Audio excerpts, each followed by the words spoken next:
देखिए आप लोग देख सकते हैं सचिन जी के पास जा रहे हैं अपना ज्ञापन लेकर सचिन जी के पास जा रहे हैं। अब देखते हैं कि अपडेट क्या आता है वहां से।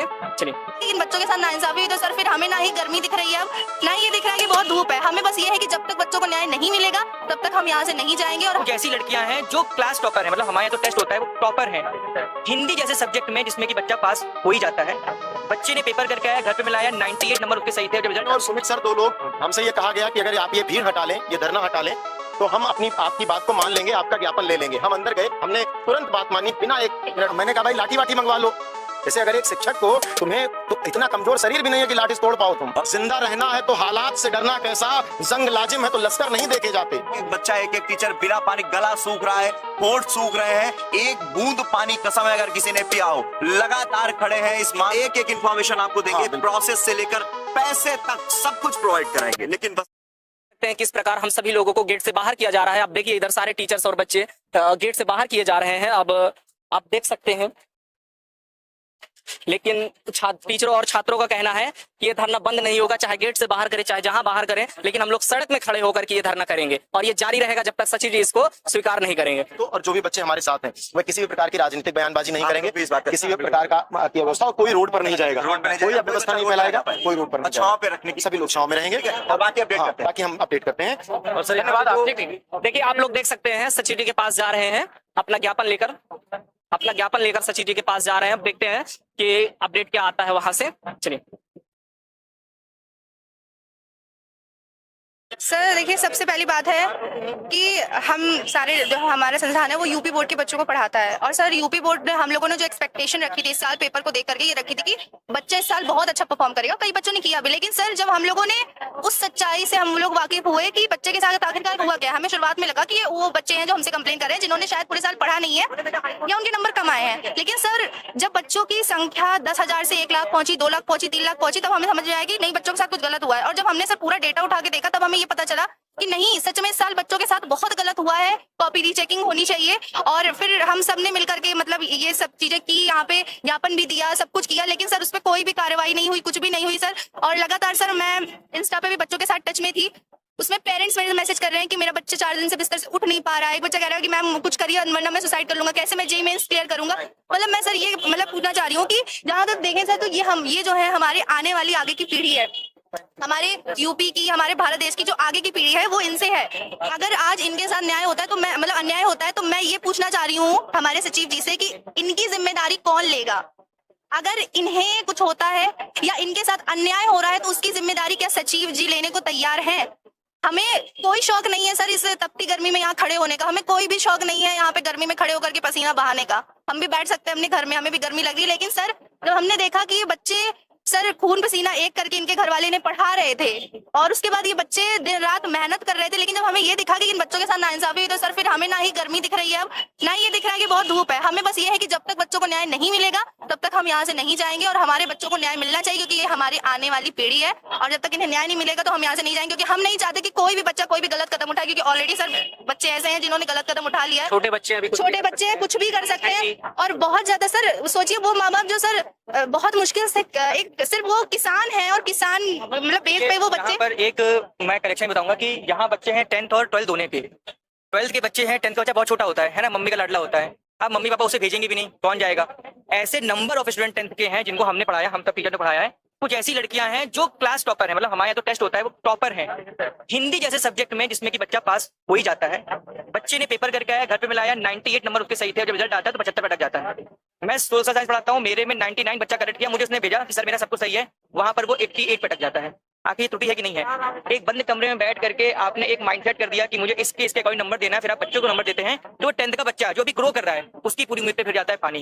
तो ये इन्हें करेक्ट करना पड़ेगा। मेरा 33 दे रही है सर, 10th में मेरा 97 था मैथ्स में, ये देखिए ठीक है ना, 10th में 97 था मैथ्स में, 12th में 33 दे रही है सर। क्या ये हिसाब से कॉपी चेक होती है सर? क्या ही हिसाब से कॉपी चेक होती है? ठीक है, तो अभी आप क्या बता रहे थे, कहाँ तक गए हैं आप लोग, सब कहाँ से आए हैं? सर हाई कोर्ट गए थे हम, तो हाई कोर्ट में वकील से बात हुआ तो सर वो 15-20 हजार रुपए सर लग रहा है। अब सर हम कैसे, मतलब अब हम कोर्ट के चक्कर लगाएं या हम अपना क्या है कि बहुत सारे ऐसे केस, एक बच्चा बता रहा है कि उसके भैया के साथ क्या हुआ कि उनका भी स्टूडेंट का फॉर्म अप्लाई किया और उनसे मांगा गया 25 रुपए हमें दीजिए तो आपका मार्क्स बढ़ जाएंगे।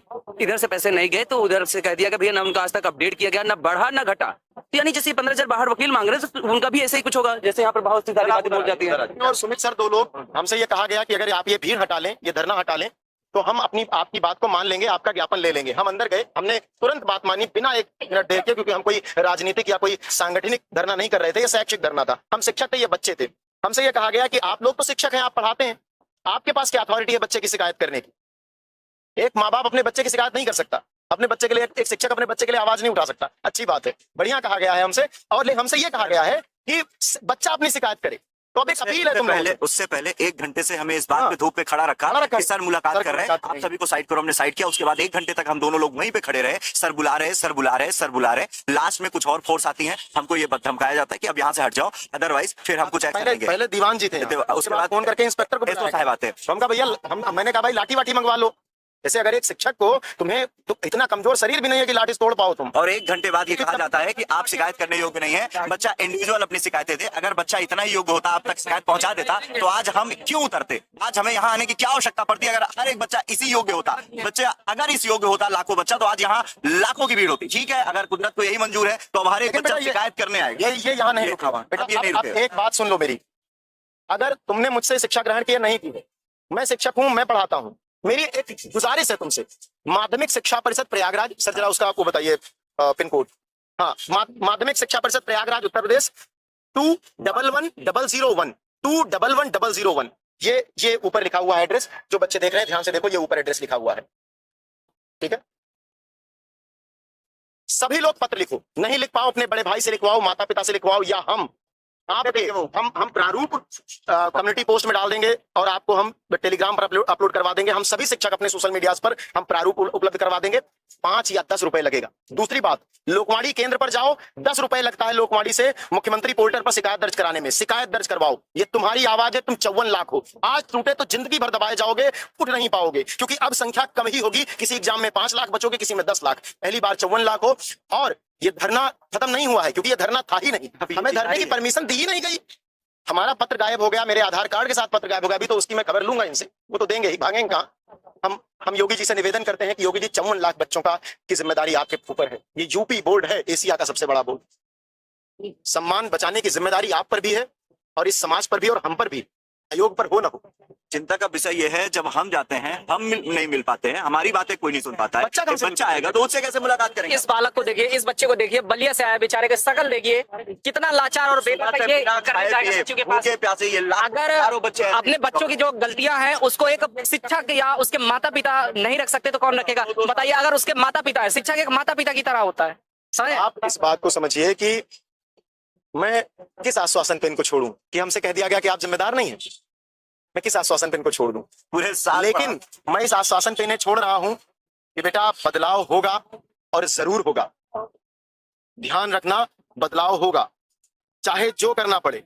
जिंदा रहना है तो हालात से डरना कैसा, जंग लाजिम है तो लश्कर नहीं देखे जाते। इन ऑफिसों की दीवारें कितनी मजबूत हो जाएं, इन दीवारों पर कितना भी बड़ा ताला लग जाए, अभी ये जनता क्या कह सकती है, इसका अंदाजा नहीं। ताला नहीं बचा है जिसको एक छात्र तोड़ ना पाए। अब ये जंग जारी हो चुकी है, और अब ना लश्कर देखे जाएंगे, ना वक्त देखा जाएगा।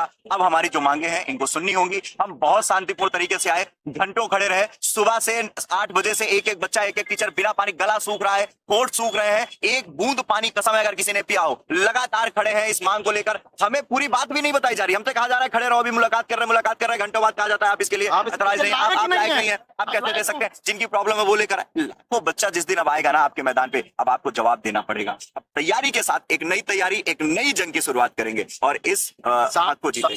सारी जानकारी जो भी आपको करना है शाम को 8 बजे के सेशन में, आप सेशन में सब मिलेगी, पूरी जानकारी मिलेगी क्या करना है। और बेटा तुम्हारा केवल 20 से 25 रुपए खर्च होगा, और वो भी चाहोगे तो हम देंगे, हम प्रोवाइड करेंगे, 1-1 रुपए का खर्चा लेंगे। लेकिन ये आयोग तुम्हारी चिट्ठियों से भर जाना चाहिए, हर तरह से गाइड करेंगे। अब सारी एक इन्फॉर्मेशन आपको देंगे, प्रोसेस से लेकर पैसे तक सब कुछ प्रोवाइड कराएंगे। लेकिन बस आपको इस जंग में, अगर ये बोला गया है कि ये आपकी बात नहीं है, बच्चा खुद इसकी शिकायत करे, तो बच्चों तुम्हें हर तरह से हम गाइड करने के लिए तैयार हैं। कैसे लेटर लिखना है, किसके नाम पर लिखना है, क्या एड्रेस देना है। अगले 10 दिन तक 15 दिन तक आपके हर जिले से, पूरे यूपी बोर्ड के, उत्तर प्रदेश के हर जिले से इनके पास पत्र आना चाहिए। इनकी जो पत्रों की पेटियां वो भर जानी चाहिए, शिकायत पेटियां भर जानी चाहिए। आप सभी स्पीड पोस्ट करोगे और एक ही केवल सचिव जी को पत्र नहीं लिखना है। अब अगर ऐसा जवाब मिला है तो आप पत्र मुख्यमंत्री योगी आदित्यनाथ जी को लिखोगे, शिक्षा मंत्री जी को लिखोगे, सबको पत्र लिखोगे। बेटा आपको पूरी तरीके से हम गाइड करेंगे, परेशान नहीं होना है। आप आराम से घर पे बैठिए, 20-25 रुपए का खर्चा लगेगा बेटा स्पीड पोस्ट करने में, आपको यहाँ पे पत्र भेजने में। आप सभी पत्र भेजिए। बाकी आज रात 8 बजे हम एक बार लाइव आकर के फिर आपको बताएंगे कि आखिर कैसे कैसे क्या क्या करना है। आप लगातार हमारे साथ बने रहें, आपको हर संभव सोल्यूशन हम लोग